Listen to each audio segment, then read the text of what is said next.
Very good morning to all of you.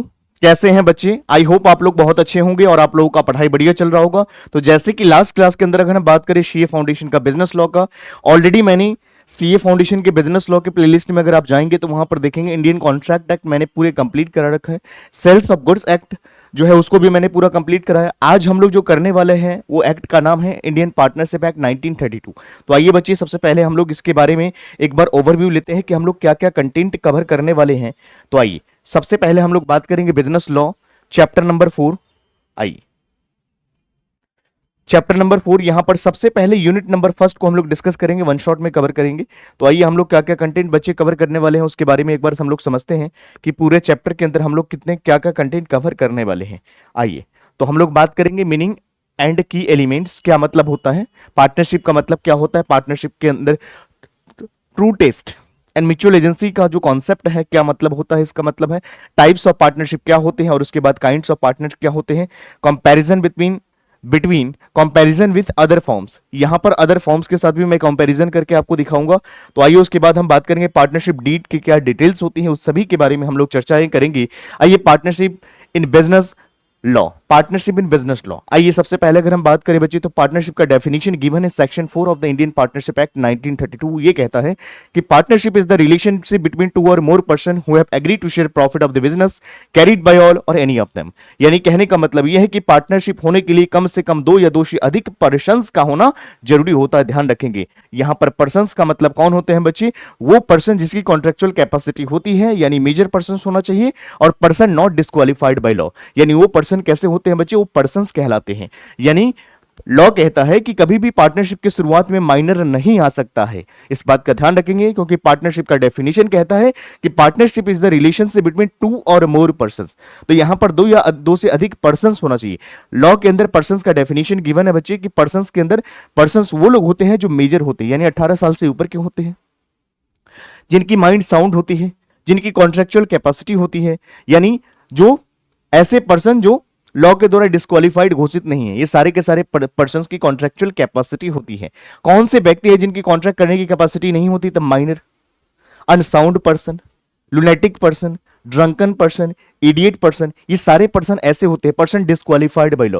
बच्चे सारे लोग जो है कॉन्ट्रैक्ट नहीं कर सकते क्योंकि इनकी कॉन्ट्रैक्चुअल कैपेसिटी अब्सेंस होती है। आई होप आपको ये कॉन्सेप्ट समझ में आ गया होगा। तो ध्यान रखिएगा कभी भी पार्टनरशिप के शुरुआत में माइनर नहीं आ सकता है, क्योंकि पार्टनरशिप होने के लिए दो या दो से अधिक पर्संस का होना जरूरी होता है और यहां पर प्रॉफिट का शेयरिंग होना जरूरी होता है। इस बात का ध्यान रखेंगे, चाहे एक पार्टनर करे, सभी के भी यहां पर, या सभी मिलकर के करे, तो एक दूसरे के लिए सब लाइबल होंगे, इस बात का ध्यान रखें। तो partnership is the relationship between two और more person who have agreed to share profit of the business carried by all or any of them acting for all.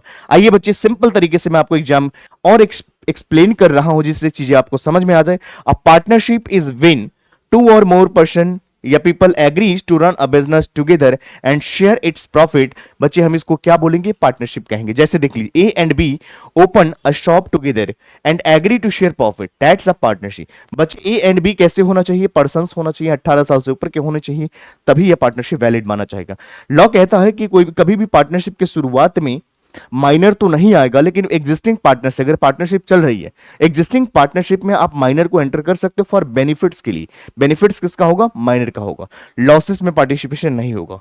समझ में आ गया? तो चलिए हम लोग बात करते हैं कि पार्टनरशिप को बेहतरीन तरीके से समझने के लिए इसके कुछ की कॉन्सेप्ट है जिसको हमें आना चाहिए। तो चलिए कुछ की टर्म्स के बारे में समझते हैं बच्चे। पार्टनर कौन होते हैं, फॉर्म कौन होते हैं, फॉर्म नेम क्या होते हैं, ये सारे के सारे वेरी वेरी इंपॉर्टेंट पॉइंट है जो आपके इस चैप्टर के अंदर बहुत ज्यादा हेल्प करेगा। पार्टनर का मतलब कौन होता है, पार्टनर किसे कहते हैं, फॉर्म क्या होता है, फॉर्म नेम कौन होते हैं, है ना, इन सभी के बारे में समझते हैं। तो बच्चे ध्यान रखेंगे, पार्टनर वो व्यक्ति होते हैं जो पार्टनरशिप फॉर्म में काम कर रहा होता है, चाहे इंडिविजुअल हो सकता है चाहे ग्रुप में हो सकता है। An individual who join others to run a partnership business, हम उसको पार्टनर्स कहते हैं। फॉर्म का मतलब क्या होता है, collective group of such partners.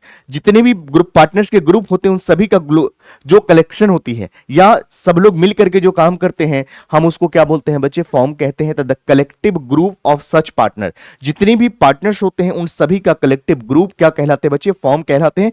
Form name का मतलब क्या होता है, the name under which the business operates, यानी वो नेम जिसके अंदर वो बिजनेस ऑपरेट किया जा रहा है बच्चे, उसको हम क्या कहते हैं, फॉर्म नेम कहते हैं। आई होप आपको partners, form and form name के बारे में समझ में आ गया होगा। तो चलिए हम लोग बात करते हैं, partners work together and form and form with common business name, बिल्कुल सही बात है। चलिए हम लोग बात करते हैं, if Rohit, Mohit and Sita open a bakery called sweet bites, इस बेकरी का नाम क्या है बच्चे? Sweet bytes.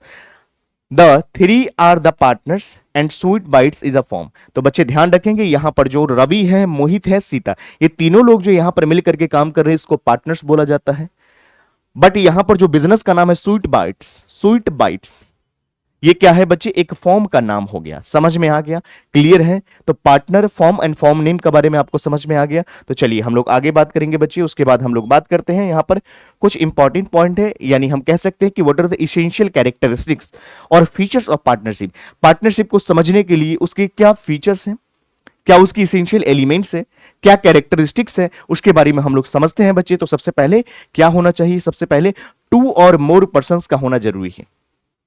सबसे पहले टू और मोर पर्संस का होना जरूरी है बच्चे, ध्यान रखेंगे। टू और मोर पर्संस होना चाहिए, इस बात का ध्यान रखेंगे। उसके बाद अग्रीमेंट होना चाहिए बच्चे। एग्रीमेंट में भी ओरल और रिटन, एग्रीमेंट ओरल भी हो सकता है और रिटन भी हो सकता है। अगर ओरल है तो पार्टनरशिप एग्रीमेंट है, और अगर रिटन है तो उसको हम पार्टनरशिप डीड कहते हैं।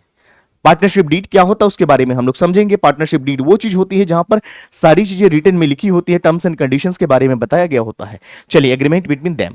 चलिए, बिजनेस का मतलब क्या होता है बच्चे? बिजनेस शुड बी एग्जिस्ट, यानी बिजनेस क्या होना चाहिए? शुड बी एग्जिस्ट होना चाहिए। बिजनेस का होना मस्ट है। यहां पर प्रॉफिट का शेयर होना जरूरी है।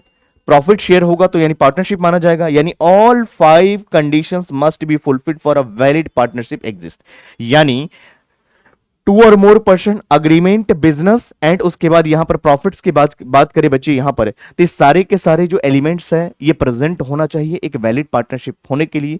यहां पर प्रॉफिट्स का होना चाहिए, यहां पर टू और मोर पर्सन होना चाहिए, एग्रीमेंट होना चाहिए, बिजनेस होना चाहिए, और उसके बाद अगर हम बात करें यहां पर प्रॉफिट्स का शेयरिंग होना चाहिए। और एक और कॉन्सेप्ट आता है बच्चे जिसका नाम है म्यूचुअल एजेंसी, ये भी होना चाहिए, तभी जाकर के आपका पार्टनरशिप कंप्लीट माना जाता है। इफ 3 फ्रेंड्स एग्री, 3 दोस्त मिलकर के रन कर रहा है a gym, share profit and act for each other, these 5 elements confirm a partnership. बच्चे, पार्टनरशिप होने के लिए सारे के सारे हमें फीचर्स को देखना पड़ेगा, क्या ये इंक्लूड है तो पार्टनरशिप वैलिड माना जाएगा। आई होप आपको ये कॉन्सेप्ट समझ में आ गया होगा। तो चलिए बच्चे, आज हम लोग उसके बाद हम लोग बात करने वाले जो important concept that is known as mutual agency. Mutual agency का मतलब क्या होता है, आइए उसके बाद हम बात करते हैं। तो यहां पर डेफिनेशन ये कहता है कि business must be carried on by all or any of them acting for all. क्या मतलब होता है इस डेफिनेशन का? तो सिंपल तरीके से मैं समझाता हूं, simple explanation.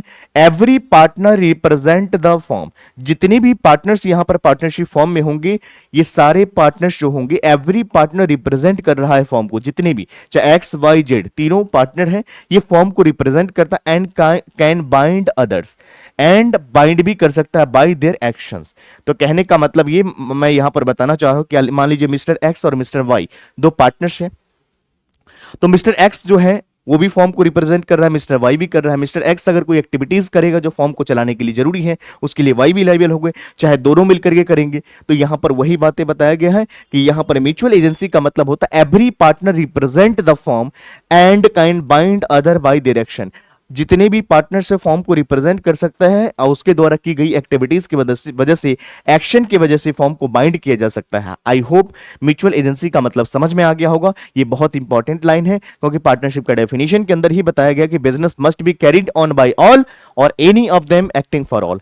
It is a very very important concept for your exam perspective, ध्यान रखेंगे। तो ये सारा चेक जांच करना आपको जरूरी है अगर एक वैलिड पार्टनरशिप होना चाहिए होने के लिए। If one partner sign a business contract, all partners become responsible for it. यानी मान लीजिए एक्स वाई जेड 3 पार्टनर्स हैं, एक पार्टनर ने यहां पर साइन करा है बिजनेस कॉन्ट्रैक्ट को, तो सारे के सारे पार्टनर्स रेस्पॉन्सिबल होंगे इन सभी चीजों के लिए। आई होप आपको ये कॉन्सेप्ट समझ में आ गया होगा बच्चे। तो चलिए हम लोग आगे बात करते हैं। ट्रू टेस्ट ऑफ पार्टनरशिप क्या मतलब होता है बच्चे? True test. Now what do you mean by the term true test of partnership? Sir इसका मतलब क्या होता है एक बार बताएं। तो यहां पर सेक्शन 6 में गिवन है इसका डेफिनेशन। सबसे पहले हम बात करेंगे बच्चे एग्रीमेंट। मैंने कहा एग्रीमेंट में भी ओरल और रिटन भी हो सकता है। प्रॉफिट का शेयरिंग होना जरूरी है, बिल्कुल सही बात है। म्यूचुअल एजेंसी होना जरूरी है, बिल्कुल सही बात है। तो ट्रू टेस्ट ऑफ पार्टनरशिप की अगर बात करें बच्चे तो एग्रीमेंट होना चाहिए, प्रॉफिट का शेयरिंग होना जरूरी है।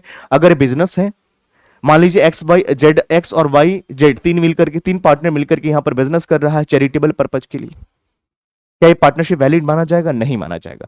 एक्स वाई और एक जो जेड पार्टनर जो है वो 16 साल का है, वो तीनों मिलकर के पार्टनरशिप फॉर्म स्टार्ट करना चाह रहा है, क्या वैलिड माना जाएगा? नहीं।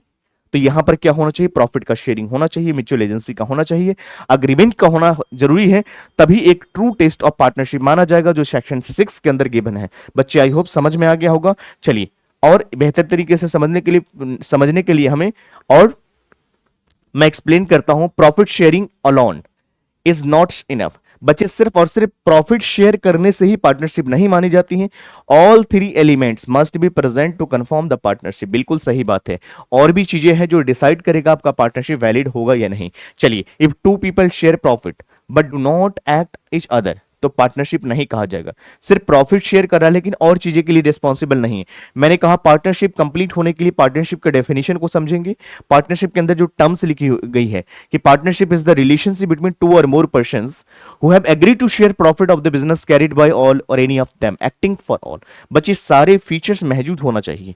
ये टर्म्स जो है ना, carried by all or any of them acting for all, ये सारा चीजें होना चाहिए। तो सिर्फ प्रॉफिट शेयरिंग करने से दो व्यक्ति मिलकर के शेयर कर रहे हैं profit, it is not a partnership, because यहां पर एक दूसरे के लिए रिस्पॉन्सिबल नहीं है, तो ये पार्टनरशिप नहीं कहलाएगा। समझ में आ गया? क्लियर है?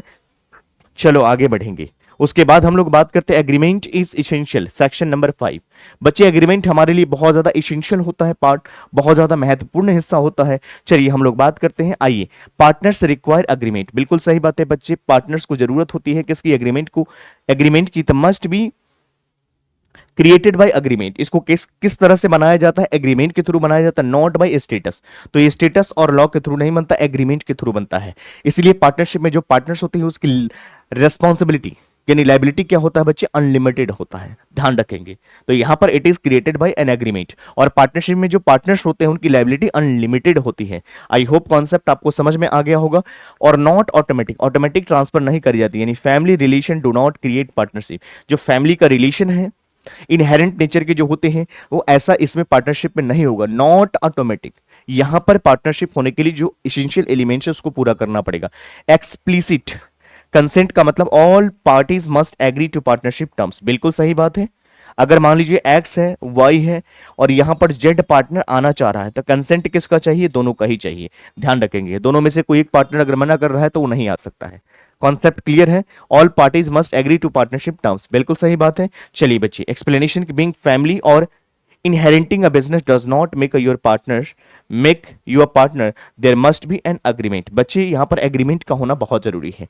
बिना एग्रीमेंट का आप काम नहीं कर सकते, क्योंकि पार्टनरशिप बनाया जाता है एग्रीमेंट के थ्रू। एग्रीमेंट ओरल भी हो सकता है, रिटन भी हो सकता है। पार्टनरशिप में जो पार्टनर्स होते हैं उनकी लाइबिलिटी अनलिमिटेड होती है।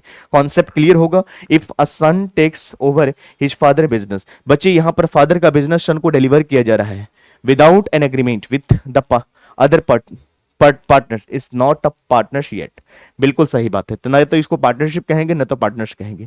कॉन्सेप्ट क्लियर है? चलो आगे बढ़ेंगे बच्चे। उसके बाद हम लोग बात करते हैं business and profit motive.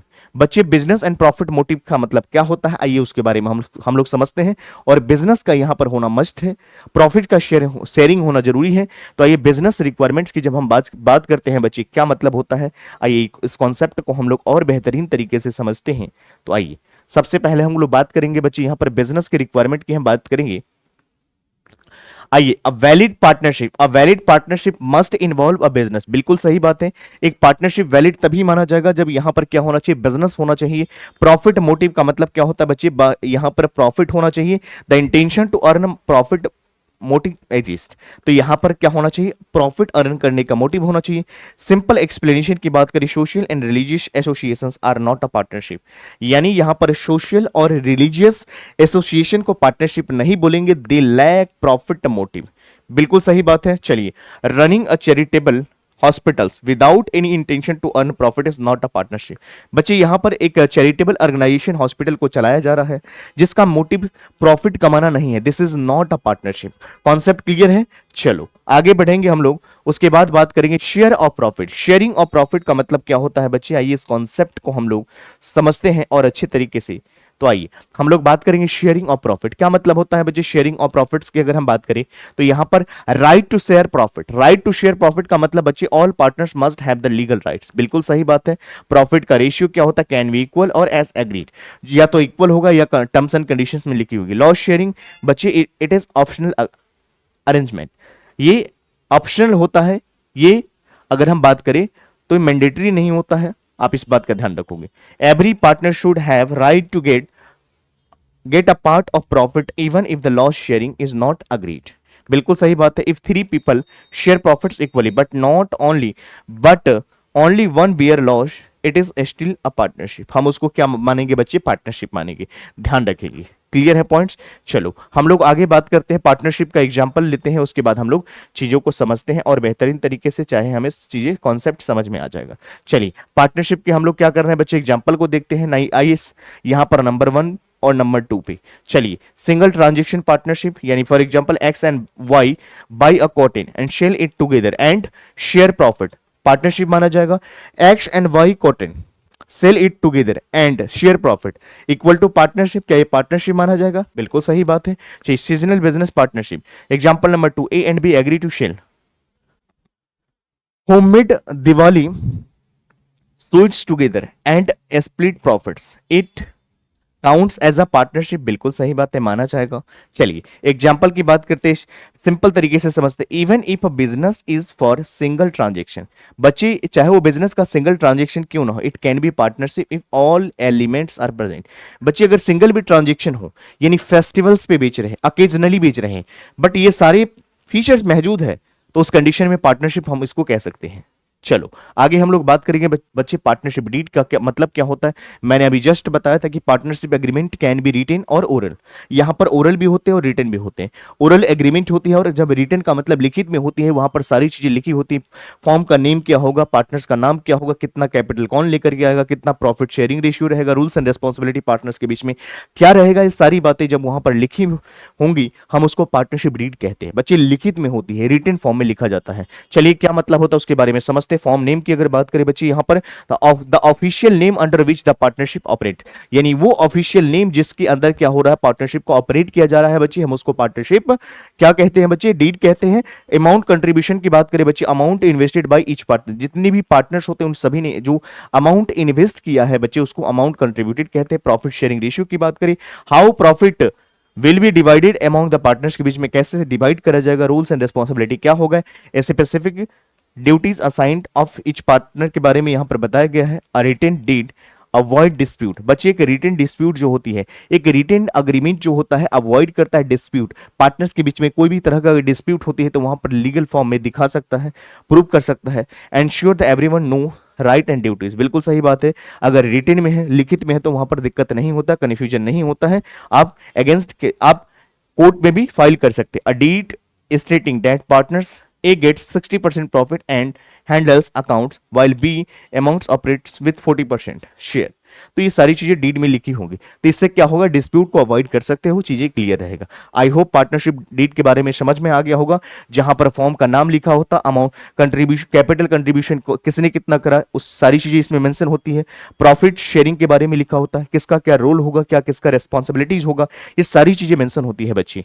I hope आपको ये कॉन्सेप्ट समझ में आ गया होगा। चलिए हम लोग बात करते हैं partnership versus joint stock company. What are the difference between partnership and joint stock company. Joint stock company और कंपनी बोलो लगभग वैसे ही है और सेम है, मैं कह सकता हूं। तो partnership versus partnership, joint stock company क्या होता है मैं बताता हूं। पार्टनरशिप, सबसे पहले मैंने कहा कि partnership is created by agreement, partnership बना जाता है एग्रीमेंट के थ्रू।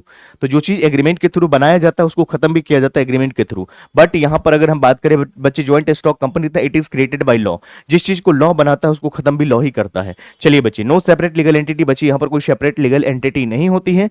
यहां पर जो पार्टनर्स होते हैं उनकी लायबिलिटी अनलिमिटेड होती है, बट यहां पर सेपरेट लीगल एंटिटी होते हैं बच्चे, मेंबर अलग होते हैं। यहां पर जो कंपनी अलग होते हैं और मेंबर अलग होते हैं, इसकी लायबिलिटी क्या होता है, मेंबर की लिमिटेड होती है।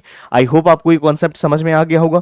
पार्टनरशिप जो है एग्रीमेंट के थ्रू चलाई जाती है, तो यहां पर पार्टनरशिप की लायबिलिटी अनलिमिटेड होती है, और कंपनी जो है यहां पर इनकी लायबिलिटी क्या होता है, लिमिटेड होती है, क्योंकि यहां पर कंपनी अलग होते हैं और कंपनी को चलाने वाले मेंबर अलग होते हैं। इफ द फर्म हैज डेब्ट and partner must pay from their personal money, but in a company like Infosys, shareholders are not personally responsible for losses beyond their investment। आइए एक बार और फिर मैं इस चीज कॉन्सेप्ट को समझाता हूं। It is a very very important concept, ये बहुत अच्छा कॉन्सेप्ट है जिसको आपको एक बार समझना है। आइए आप इस पॉइंट को समझिएगा। सबसे पहले मैं आपको बताना चाहूंगा, इन अ पार्टनरशिप फॉर्म, बच्चे यहां पर ध्यान से देखिएगा, पार्टनरशिप में क्या होता है, इफ द पार्टनर हैज डेब्ट, अगर फॉर्म के पास कुछ डेब्ट है, partner must pay, personal money से भी उसको पे करना पड़ेगा, बट कंपनी में ऐसा नहीं होता। जैसे इन्फोसिस की बात करें, share holders are not personally responsible for losses beyond their investment, जो इन्वेस्टमेंट है उसके अलावा और कुछ भी नहीं, पर्सनली लाइबल नहीं होंगे, क्योंकि ये क्या है, कंपनी है, ज्वाइंट स्टॉक कंपनी, तो यहां पर कोई पर्सनली लाइबल तो नहीं होते, बट पार्टनरशिप में होते हैं। समझ में आ गया, क्लियर है दोनों के बीच में डिफरेंस। चलिए आगे हम लोग बढ़ेंगे, उसके बाद हम बात करेंगे पार्टनरशिप वर्सेस एचयूएफ। एचयूएफ बोले तो हिंदू अनडिवाइडेड फैमिली बिजनेस, आइए हम लोग इसके बारे में बात करेंगे। तो यहां पर बात करते हैं on the basis of difference. Partnership क्या होता है बच्चे, मैंने कहा created, it is created by agreement, इसको एग्रीमेंट के थ्रू बनाते हैं, तो जिस चीज को एग्रीमेंट के थ्रू बनाते हैं उसको खत्म भी किया जा सकता है। HUF Hindu undivided family business की बात करें बच्चे, it is created by birth, तो ये बर्थ के थ्रू बनाया जाता है। यहां पर जो पार्टनर्स होते हैं उसकी लाइबिलिटी अनलिमिटेड होती है, जबकि यहां पर जो है एचयूएफ के अंदर क्या होता है, ओनली करता हैज अ अनलिमिटेड लाइबिलिटी। बच्चे जो करता होते हैं, जो हेड ऑफ द फैमिली होते हैं, जो ओल्डेस्ट पर्सन होते हैं, उनकी लाइबिलिटी क्या होता है बच्चे, अनलिमिटेड होती है। आई होप आपको कॉन्सेप्ट समझ में आ गया होगा। चलिए, तो ये दोनों के बीच में कुछ डिफरेंस था। जैसे मान लीजिए for example, you sign an agreement to becomes a partner but HUF members is by birth. HUF के मेंबर कैसे बनता है, तो यहां पर बाय बर्थ के थ्रू बनते हैं, a Hindu family business. I hope आपको समझ में आ गया होगा। चलिए, in HUF only the head, यानी हेड जो होते हैं घर के, जो ओल्ड मेंबर जो होते हैं, हम उनको कर्ता कहते हैं और वही बियर करते हैं सारे अनलिमिटेड रिस्क को। ये दोनों के बीच में कुछ सिमिलर डिफरेंस था। कॉन्सेप्ट क्लियर है बच्चे। चलो आगे बढ़ेंगे, उसके बाद हम लोग बात करेंगे पार्टनरशिप वर्सेस को ओनरशिप क्या होता है, उन सभी के बारे में हम लोग डिस्कस करेंगे, दोनों के बीच में क्या डिफरेंस बताया गया है। तो चलिए सबसे पहले बात करते हैं पार्टनरशिप। तो पार्टनरशिप मैंने जस्ट बताया कि partnership is created by agreement, बिल्कुल सही बात है। पर्पज क्या होता है, प्रॉफिट, बिजनेस करना, प्रॉफिट का शेयर करना। को ओनरशिप की बात जब हम करते हैं, it is created by law, ये लॉ क्रिएट करता है। इनहेरिटेंस होते हैं बच्चे, मे और may not be for business, या ये तो हो भी सकते हैं नहीं भी हो सकते हैं। चलिए, if two people inherit a house together they are co owners not partner. बच्चे यहां पर दो जो है लोग मिल करके यहां पर इनहेरिट हाउस टुगेदर कर रहे हैं, ये दे आर को ओनर्स, इनको हम को ओनर्स कहते हैं, not partners. But if they start a business using the agree to share profit becomes the partnership. बट उन लोगों ने अगर पैसे लगाया, यहां पर अगर मान लीजिए क्या कर रहे हैं, स्टार्ट कर रहे हैं बिजनेस, जहां पर कैपिटल लगा रहे हैं और प्रॉफिट शेयर कर रहे हैं, तो ये पार्टनरशिप बन सकता है। कॉन्सेप्ट क्लियर है बच्चे। चलिए हम लोग बात करते हैं पार्टनरशिप और क्लब में क्या डिफरेंस है, आइए उसको समझते हैं। तो सबसे पहले बात करेंगे पार्टनरशिप क्या होता है, पार्टनरशिप का एम क्या होता है। पार्टनरशिप का एम होता है प्रॉफिट, बिजनेस करना और प्रॉफिट को शेयर करना। बट क्लब की बात करें, एम सोशल और रिक्रिएशनल एक्टिविटीज, यानी मैं कह सकता हूं कि सोशल पर्पज से जो काम किया जाता है, क्लब का काम यही होता है। मेंबर कॉल्ड पार्टनर, जो यहां पर पार्टनरशिप में लोग होते हैं, जो पर्सन्स होते हैं, उसको हम क्या कहते हैं, पार्टनर्स कहते हैं। जो मेंबर होते हैं उसको हम कॉल्ड यहां पर मेंबर्स बोलते हैं, क्लब के मेंबर बोलते हैं। क्लब का मेंबर का ऑब्जेक्टिव क्या होता है, सोशल पर्पज से होता है। Partnership is aim to earn profit like garments business. A club like chess club is a formed for hobby, social purpose is not a earn profit. तो यहां पर प्रॉफिट नहीं कमाया जाता है, यहां पर सोशल पर्पज से होता है। कॉन्सेप्ट क्लियर है। चलिए आगे हम लोग बात करते हैं काइंड्स ऑफ पार्टनरशिप। बच्चे काइंड्स का मतलब होता है पार्टनर्स के क्या प्रकार होते हैं, हम लोग इसके बारे में समझेंगे क्या प्रकार होते हैं, आइए इसके बारे में समझते हैं। तो सबसे पहले जनरल पार्टनरशिप, यानी रेगुलर होना चाहिए, ऑनगोइंग बिजनेस होना चाहिए। उसके बाद पार्टिकुलर पार्टनरशिप की बात करें बच्चे, यहां पर क्या होता है, फॉर ए स्पेसिफिक प्रोजेक्ट और टास्क के लिए, जो काम स्पेसिफिक प्रोजेक्ट या टास्क के लिए किया जाता है हम उसको पार्टिकुलर पार्टनरशिप कहते हैं। Partnership for exist term, fix term, यानी पार्टनरशिप जो है यहां पर फिक्स टर्म के लिए, एंड्स आफ्टर स्पेसिफिक टर्म, यानी 5 साल के लिए कोई पार्टनरशिप एग्रीमेंट किया गया, जैसे ही 5 साल का टाइम पूरा हो जाएगा पार्टनरशिप आपका खत्म हो जाएगा, यानी फिक्स टर्म के लिए बनाया गया। पार्टनरशिप एट विल का मतलब होता है no fix time, can end any time by notice. Partnership at will का मतलब होता है कि मान लीजिए एक्स वाई जेड तीनों पार्टनर मिलकर के पार्टनरशिप फॉर्म कर रहा है, उसमें से किसी एक पार्टनर ने भी अपनी इच्छा जाहिर करा। पार्टनरशिप एट विल, विल का मतलब इच्छा, किसी भी पार्टनर ने ये कहा कि देखो जी पार्टनरशिप फॉर्म अब आगे कैरी ऑन नहीं करना है, बहुत हो गया, तो यहां पर पार्टनरशिप फॉर्म क्या होता है, एक नोटिस के थ्रू पार्टनरशिप फॉर्म आपका डिसॉल्व हो जाता है। चलिए हम लोग बात करते हैं, if A and B start a firms for 5 years, it's a fix term partnership, and C and D open a regular shop, that a general partnership. Concept clear है बच्चे। चलो आगे बढ़ेंगे। एक्टिव पार्टनर को ऑस्टेंसिबल पार्टनर्स भी बोलते हैं बच्चे। एक्टिव पार्टनर वो पार्टनर होते हैं जो पार्टनरशिप फॉर्म में से अगर कभी भी अगर मान लीजिए यहां पर छोड़ करके जाता है तो उनको पब्लिक नोटिस देना मैंडेटरी होता है, क्योंकि लोग उन्हें ही जानते हैं। एक्टिव पार्टनर वो पार्टनर होता है जो एक्टिवली पार्टिसिपेट कर रहे होते हैं पार्टनरशिप फॉर्म बिजनेस के अंदर। तो चलिए हम लोग बात करेंगे एक्टिव पार्टनर का मतलब क्या होता है। एक्टिवली इन्वॉल्व होते हैं बच्चे, पब्लिक नोटिस रिक्वायर्ड होती है और डिसीजन मेकर होते हैं। तो आइए सबसे पहले अगर हम बात करें एक्टिव पार्टनर को अस्टेंसिबल पार्टनर भी बोलते हैं बच्चे। यहां पर एक्टिवली इन्वॉल्व का मतलब takes part in day to day operation, बिल्कुल सही बात है। पब्लिक नोटिस रिक्वायरमेंट की बात करें, must give public notice at retirement, retirement के टाइम पर उनको पब्लिक नोटिस देना मैंडेटरी होती है। उसके बाद डिसीजन मेकर की अगर बात करें, shine deals and makes public decision, बिल्कुल सही बात है, शाइन डील कर रहा है और यहां पर बिजनेस के डिसीजन ले रहा है। An active partner attends meeting, makes decision, shine deals and they retire don't give notice, they are still responsible for new deals and made their in name, बिल्कुल सही बात है। अगर कोई भी एक्टिव पार्टनर अगर फॉर्म को छोड़ के जा रहा है तो पब्लिक नोटिस देना मैंडेटरी होता है, क्योंकि लोग उन्हीं को जानते हैं। समझ में आ गया। चलिए उसके बाद हम लोग बात करते हैं स्लीपिंग पार्टनर और डोरमेंट पार्टनर। स्लीपिंग पार्टनर और डोरमेंट पार्टनर वो पार्टनर होते हैं जो पार्टनरशिप फॉर्म में सो रहा होता है, जिसका होना ना होना कोई फर्क नहीं पड़ता। यानी पार्टनरशिप अगर स्लीपिंग पार्टनर, डोरमेंट पार्टनर अगर पार्टनरशिप फॉर्म को छोड़ करके जा रहा है तो पब्लिक नोटिस देने की रिक्वायरमेंट नहीं है, क्योंकि इन्हें लोग जानते भी नहीं है। समझ में आ गया। तो इन्वेस्टेड कैपिटल की बात करें बच्चे, प्रोवाइड फाइनेंशियल रिसोर्सेज। उसके बाद बात करें sharing of profit and losses की बात करें, entitle to profits, responsible for losses, बिल्कुल सही बात है। No daily involvement, does not participate in the management, बिल्कुल सही बात है। लीगली रिस्पॉन्सिबल की बात करें, still liable for business obligations. चलिए उसके बाद इमेजिन रमेश, आप इमेजिन करो रमेश जो है इन्वेस्ट करा है 2 लाख रुपए in a firm but does not work here, he is sleeping partner, earn share but it not is not involve in management में। देखो पैसा तो लगाया है, यहां पर प्रॉफिट में शेयर रहेगा बट मैनेजमेंट में उसका कोई पार्टिसिपेशन नहीं है। समझ में आ गया, क्लियर है। चलो बच्चे नॉमिनल पार्टनर का मतलब क्या होता है बच्चे, नाम मात्र के पार्टनर्स कुछ होते हैं जो अपने नाम देते हैं। लीड लेंड्स नेम ओनली, यानी provides reputation but nothing else, सिर्फ अपना उनकी इमेज होती है मार्केट में, लोग उन्हें जानते हैं तो वो नाम देते हैं बिजनेस में। कोई कैपिटल में इन्वेस्टमेंट नहीं होता, does not contribute financially, still legally liable, responsible for outside parties, बिल्कुल सही बात है। आउटसाइड जो पार्टी है उसके लिए रेस्पॉन्सिबल होता है। चलिए if a famous chef allows his name to use in the restaurant but does not invest to work, he is a nominal partner। बच्चे नॉमिनल पार्टनर वो पार्टनर होते हैं जो नाम मात्र के पार्टनर होते हैं, जिनकी मार्केट में अच्छी गुडविल होती है, जिनकी रेपुटेशन होते हैं और उनके रेपुटेशन की वजह से आपके बिजनेस में एडिशन होता है और जो वहां पर नाम दिया जाता है, this is called nominal partner. Concept clear है। Still responsible if something goes wrong, clear है बच्चे। चलो उसके बाद हम लोग बात करते हैं पार्टनर्स बाय होल्डिंग आउट और एस्टॉपल का मतलब क्या होता है, यानी पार्टनर बाय होल्डिंग आउट और इनकमिंग पार्टनर और कोडिंग पार्टनर्स। बच्चे आइए इसके बारे में हम लोग समझते हैं। तो पार्टनर्स बाय होल्डिंग आउट का मतलब क्या होता है, not official a partner but act like, ये ऑफिशियल कोई पार्टनर नहीं होते हैं बट ये इसके एक्ट की वजह से वन और allows other to share legally liable to third party, बिल्कुल सही बात है, लीगली, क्योंकि उसकी एक्टिविटीज, उसकी बिहेवियर की वजह से, उसकी हरकतों की वजह से पता चला कि ये पार्टनर है तो उसके लिए लाइबल होगा। Incoming partner not liable for past firm डेप्ट, बिल्कुल सही बात है, जो नया पार्टनर आएगा वो पास्ट में क्या हो उसके लिए रिस्पॉन्सिबल नहीं होगा। Outgoing partner liable for until public notice is given, बिल्कुल सही बात है। चलिए जैसे Ravi attends meetings, sign contract like partners, does not stop others for introducing him as one, law treats him as a real partner.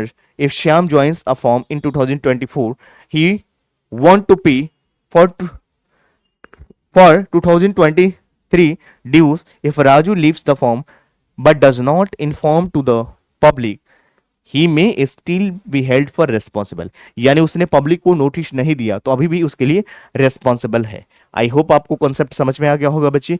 ये चीजें जो है ये आप नहीं नोट डाउन करेंगे, इसको नहीं पढ़ेंगे, क्योंकि ये सेल्स ऑफ गुड्स एक्ट का है और यहां पर गलती हो गई है। इसको जो अटेंड यहां पर जब पीपीटी रेडी कर रहे थे तो इसको जो है ना रिवीजन रिकैप की जगह पर ना ये दूसरा वाला इसमें ऐड हो गया, तो इस बात का ध्यान रखेंगे। ये आपके लिए सेल्स ऑफ गुड्स एक्ट का पार्ट था जो ऑलरेडी हम लोगों ने कर चुके हैं। समझ में आ गया बच्चे।